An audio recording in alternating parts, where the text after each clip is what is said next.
Pemirsa, pernahkah Anda menyadari bahwa alat-alat rumah tangga yang kita anggap membantu malah menjadi bahaya bagi kehidupan kita?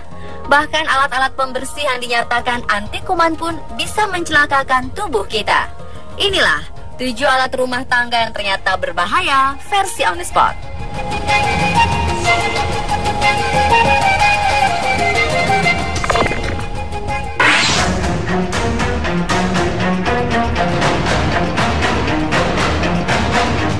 Setiap rumah pasti ada produk berbahan plastik di rumah, mulai dari botol susu bayi, gelas, piring, tempat menyimpan makanan, hingga sendok dan garpu. Selain anti pecah, perabot plastik juga relatif murah dari perabot lainnya. Namun belakangan, banyak kampanye untuk mengurangi penggunaan plastik dalam kehidupan sehari-hari. Penyebabnya adalah bahan pembuat plastik ternyata beresiko menimbulkan berbagai gangguan bagi kesehatan kita.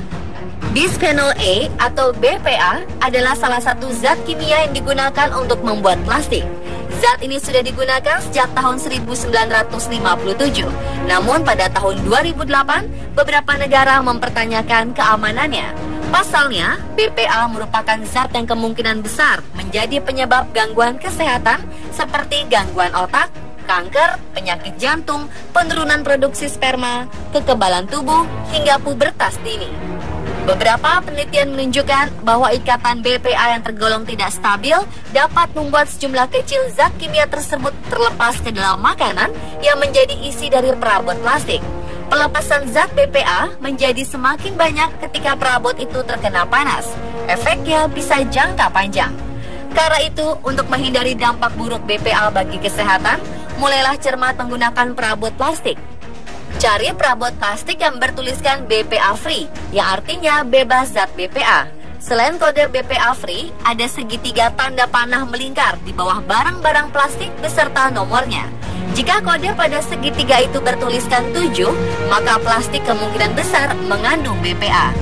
Jenis plastik lain yang aman digunakan adalah yang berkode resin 1, 2, dan 5.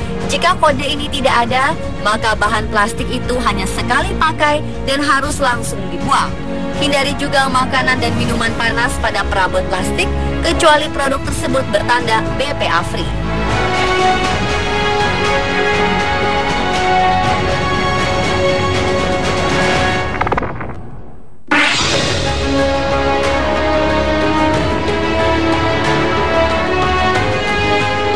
Wajan anti lengket merupakan benda favorit para ibu ketika memasak. Dengan wajan ini, menumis, menggoreng ikan, atau memasak apapun terasa menyenangkan karena tidak perlu khawatir makanan akan menempel dan sulit dibersihkan. Ternyata, lapisan anti lengket yang membuat memasak menjadi mudah dan hemat minyak ini sangat berbahaya bila terkonsumsi oleh tubuh. Bahan anti lengket yang digunakan pada wajan anti lengket adalah PFC atau perfluorocarbons. Zat ini bisa menyebabkan gangguan pertumbuhan tubuh dan menimbulkan kerusakan pada liver.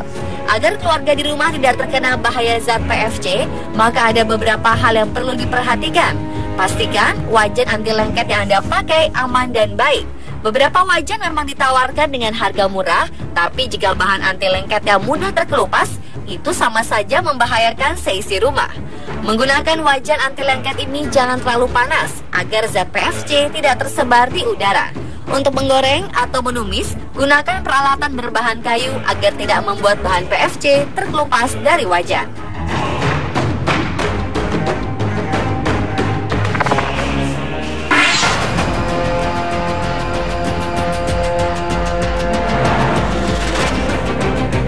Anda yang suka dengan wewangian di dalam rumah, sebaiknya kembali memperhatikan pengharum ruangan yang Anda gunakan. Pengharum ruangan terkesan lebih aman karena tidak mengandung zat pembasmi serangga. Namun di dalamnya ada zat yang disebut pellets. Zat ini bisa mengganggu kinerja kelenjar endokrin, yaitu kelenjar di dalam otak yang mengatur hormon penghasil kelenjar lain di dalam tubuh. Jika kelenjar ini terganggu, maka seluruh fungsi dalam tubuh juga terganggu. Selain itu, pria yang di dalamnya darahnya terdapat konsentrasi pellets yang tinggi, jumlah spermanya akan berkurang. Pellets juga bisa memicu penyakit migrain dan asma. Zat ini bisa masuk melalui hidung saat menghirup atau lewat kulit. Jika Anda menginginkan rumah Anda terasa segar dan wangi, sebaiknya tempatkan tanaman di dalam maupun luar rumah, karena tanaman ini bisa menghisap racun. Selain itu, pilih pewangi ruangan yang alami seperti minyak aromaterapi atau bunga-bungaan seperti sedap malam, melati, mawar, dan lain-lain.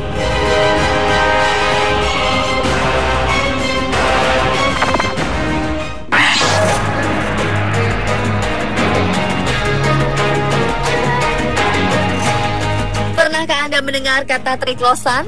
Zat ini banyak terkandung dalam hampir setiap produk sabun cair, sabun batangan, deterjen, dan sabun khusus tangan yang diberi label antibakteri. Secara umum, zat ini sepertinya sangat berguna untuk mengusir bakteri yang ada di tubuh, perabotan rumah tangga, dan pakaian kita. Namun ternyata bahan ini juga sangat berbahaya. Triklosan merupakan agen antibakteri yang sangat agresif, tapi sifat ini justru bisa memicu pertumbuhan bakteri yang kebal terhadap obat. The American Medical Association tidak menemukan adanya bukti bahwa antimikroba bisa membuat seseorang menjadi lebih sehat atau lebih aman. Selain itu, triklosan juga bisa mengganggu keseimbangan dan fungsi hormon pada tubuh manusia. Deterjen dan sabun biasa tidak memakai triklosan atau antibakteri sebenarnya sudah cukup membunuh bakteri pada kegiatan sehari-hari. Gunakan sabun atau deterjen berbahan triklosan hanya jika Anda berada di lingkungan yang sangat kotor dan penuh kuman.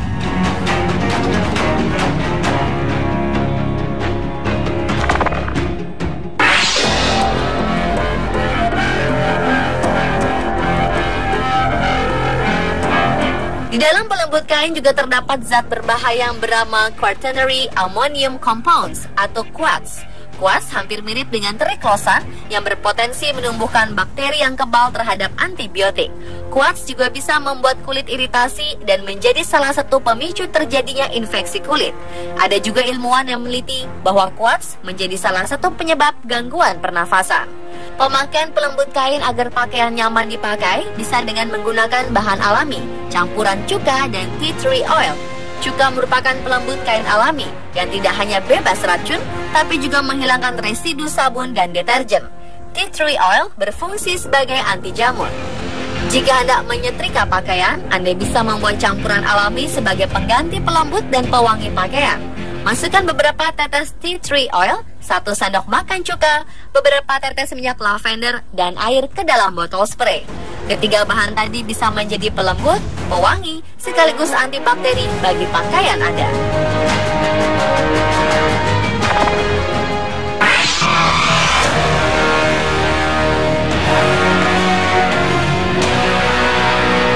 Selain bahan plastik, alat makan melamin juga menjadi andalan untuk pemakaian sehari-hari karena terasa lebih ringan daripada alat makan yang terbuat dari kaca atau keramik.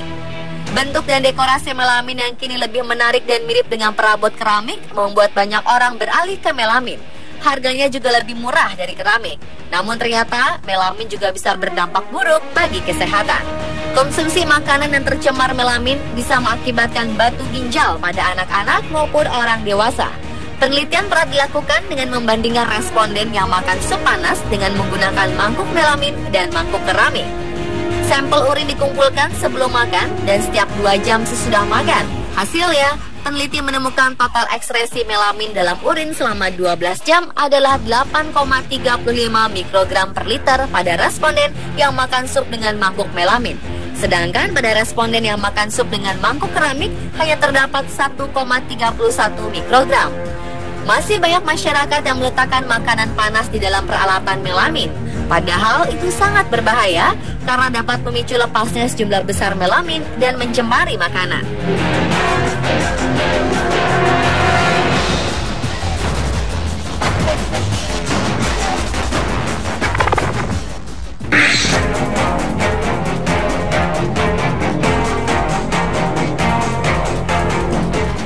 Alat rumah tangga yang terakhir ini sangat akrab dengan kotoran. Spons cuci piring setiap hari membersihkan perabotan dapur dan alat makan kita sehabis digunakan.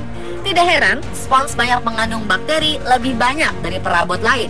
Bakteri E. coli dan Salmonella merupakan bakteri yang hidup dan berkembang di dalam spons. Kedua bakteri ini bisa menyebabkan Anda keracunan makanan bila masuk ke dalam makanan Anda. Bila spons tidak dibersihkan kembali sehabis dipakai, maka kemungkinan besar bakteri-bakteri itu akan menempel lagi di tempat makan pada saat dicuci. Untuk menghindari perkembangan bakteri di dalam spons, maka Anda harus melenyapkan bakteri-bakteri itu. Caranya dengan merendam spons pada jus lemon, kemudian mencucinya. Bisa juga dengan memanaskan spons dalam microwave dalam keadaan basah atau merebusnya. Cara ini bisa membunuh 99,9% kuman dan bakteri yang ada di dalam spons. Tapi, perhatikan terlebih dahulu bahan spons Anda. Ada beberapa spons yang mengandung bahan beracun jika dipanaskan. Pemirsa, itulah 7 alat rumah tangga yang ternyata berbahaya versi on the spot. Setiap benda memiliki keuntungan dan kerugiannya masing-masing. Jadi pilihlah benda yang kerugiannya tidak menimbulkan masalah bagi kesehatan keluarga Anda.